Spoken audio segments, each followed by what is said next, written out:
अस्सलाम वालेकुम। मेरा नाम है ज़ीशान उस्मानी। आज जिस टॉपिक पे हम बात करेंगे वो है कि ख़ामोशी से मदद लें। इस एक स्किल ने मुझे ज़िंदगी में जितना ज़्यादा फ़ायदा पहुंचाया है, दुआ के बाद शायद ही कोई और स्किल हो जिससे इतना फ़ायदा पहुंचाया हो। तो अगर आप ये सीख लें तो यकीन जानिए आपकी ज़िंदगी बहुत ज़्यादा आसान हो जाएगी और आप आराम से तरक्की कर सकेंगे। होता कुछ इस तरीके से है कि हम कुछ करते नहीं हैं लेकिन बोलते बहुत कुछ है और पूरी दुनिया में गाना शुरू कर देते हैं, हम ये करने वाले हैं, हम ये करते हैं, और फिर ऐसा होता है कि वो काम नहीं होता। आपने ज़िंदगी में किताब नहीं लिखी, आप किताब लिखने का सोचते हैं और पहला काम ये करते हैं, आप फेसबुक पे जाके लिख देते हैं कि किताब आ रही है, कमिंग सून में लिखना शुरू कर दिए। और अब आप देखेंगे कि 5 साल तक वो किताब पूरी होके ही नहीं देगी और शायद ही वो कभी आ सके। आपने घर नहीं लिया है लेकिन आपने रिश्तेदारों में बीवी बच्चों को गाना शुरू कर दिया, हम घर ले रहे हैं, हम घर ले रहे हैं। अब वो घर जो आप 6 महीने में ले सकते थे वो 6 साल तक भी आपको नहीं मिलेगा। आपको गाड़ी लेनी हो, आपको घर लेना हो, आप बहुत सारी बड़ी बड़ी बातें करना शुरू कर देते हैं। आप बैठे हुए कराची के अंदर हैं और प्लान आप बता रहे हैं अगले 10 साल के कि जी आप जाके कीनिया के अंदर प्याज के कंटेनर बेच रहे होंगे, या किसी और मुल्क के सदर बन चुके होंगे, या किसी और मुल्क में इमिग्रेट कर चुके होंगे। ये बातें ना किया करें। हदीस शरीफ में आता है कि तकदीर से अगर कोई चीज़ आगे बढ़ जाती तो नज़र बढ़ जाती। ये नज़र ज़रूर लगती है और ये बड़ी अटल हकीकत है। और सिर्फ यही नहीं कि नज़र हासिदीन की लगे और उन लोगों की लगे जो आपसे हसद करते हैं, जिनको आपसे दुश्मनी है, जो आपका बुरा चाहते हैं।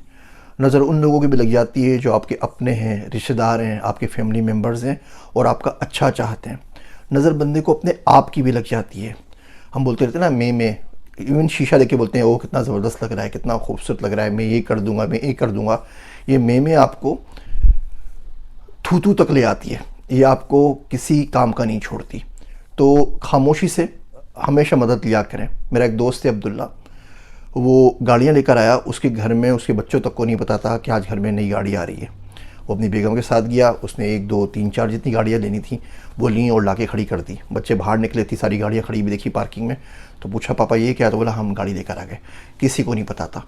एक बंदे के साथ सफ़र कर रहा था, 17-18 घंटे का सफ़र था। उस जो बंदा साथ में बैठ के उसके साथ जा रहा था उसको भी नहीं मालूम हो सका कि 18 घंटे बाद हम जो जा रहे हैं सफ़र करके, हमने मिलना किससे। जब उससे मुलाकात हो गई तो उसने बोला कि आप इतने बड़े शख्स से मिलने जा रहे थे, आपने बताया नहीं। उससे बोला कोई बात नहीं, और ये लोग वापस आ गए। तो खामोशी से मदद लें अपने कामों के बारे में। कोई प्रोजेक्ट करना है, इस साल में कुछ करना है, किसी मुल्क में का वीज़ा लगवाना है, कहीं घूमने के लिए जा रहे हैं, कोई घर ले रहे हैं, गाड़ी ले रहे हैं, कोई स्टार्टअप का आइडिया है, कोई बिज़नेस आइडिया है, तो पहली बात तो बिल्कुल खामोश है, किसी से डिस्कस ना करें। और डिस्कस अगर करना है तो उस बंदे से करें जो इस बात का अहल है, जिसे हम साहिबुर राय कहते हैं। आपने यूनिकॉर्न बनाना है और आप मशवरा उस शख्स से कर रहे हैं जिसे ज़िंदगी में डबल रोटी भी नहीं बेची। आपका स्टार्टअप का आइडिया है और आप डिस्कस उस बंदे से कर रहे हैं जो रेडी चलाता है, जो जिसकी कपड़े की दुकान है। अब वो आपको कुछ गाइड नहीं कर सकता सिवाय इसके कि वो नज़र लगाएगा, सिवाय इस बात के कि वो आपको मायूस करेगा, सिवाय इस बात के कि वो आपके आइडिया को नेगेट करेगा, सिवाय इसके कि वो बोलेगा कि दुनिया में ऐसा नहीं होता, सिवाय इसके वो बोलेगा तुम्हारे आइडिया में कोई दम नहीं है, बिल्कुल भी नहीं चलेगा। और ये तमाम लोग जो मोटिवेशनल स्पीकर्स, टीचर्स या सो कॉल्ड जो कुछ भी अपने आपको लीडर्स कहते हैं टेक्नोलॉजी के, या आप सबसे आइडियाज़ सुनते हैं और जाके कल आप देखेंगे तो किसी बड़ी जगह के ऊपर टॉक दे रहे होंगे और बताएंगे दुनिया इधर जा रही है और लोग इन आइडियाज़ के ऊपर काम कर रहे हैं। वो तमाम बातें, तमाम इल्म आपसे कशीद करके, आपसे सीख करके वो दुनिया भर में गाते फिरेंगे और लेक्चर्स, बड़े बड़े टॉक्स देते रहेंगे और आखिर तक इतनी हिम्मत भी उनमें नहीं होती, इतना ज़र्फ भी नहीं होता कि बता दें कि ये आइडिया, ये बात मैंने इस बच्चे से सुनी है, इस बच्चे से सीखी है। तो अपने ना लबों को सी लीजिए, उससे बात करें जिससे आपको फ़ायदा हो, जो आपको कम से कम गाइड कर सके। और आप देख लें कि जो आइडिया उससे डिस्कस कर रहे हैं उस आइडिया के उसके बारे में उसको पता भी है या नहीं पता। अब कोई शख्स आके मुझसे आइडिया डिस्कस करने लग जाए हेल्थ केयर ऐप का, तो मैंने तो हेल्थ केयर के ऐप के ऊपर काम किया नहीं है या मेंटल हेल्थ पे काम नहीं किया, तो मैं उसको आइडिया क्या दूंगा? मैं सुन सकता हूँ, मैं उसको ये बोल दूँगा जी बड़ा अच्छा आइडिया है, बुरा आइडिया है, लेकिन वो कहने का भी हक बेसिकली मुझे है नहीं, क्योंकि मुझे उसके बारे में ज़्यादा कुछ पता नहीं है। अगर ऐसा बंदा कोई आपके पास आ जाए तो अगर आप साहिबुर राय हैं तो मना कर दिया करें। आप बोले जी बेटा मेरी फील्ड नहीं है, आपको मैं किसी सही बंदे से कनेक्ट करा देता हूँ या आप किसी और से जाके पूछ लीजिए। एक दफ़े फिर कहता हूँ, एक खामोशी बहुत बड़ा हथियार है। इवन घर के अंदर ना आप खामोश रहा करें, ज़्यादा डिस्कस ना क्या करें।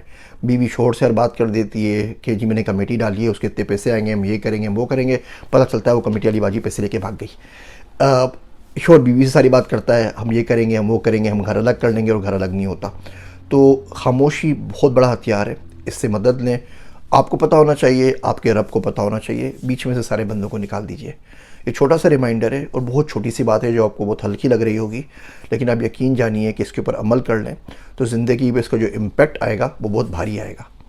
मेरी बातें सुनने का शुक्रिया। मैं हूँ आप सबका ज़ीशान उस्मानी।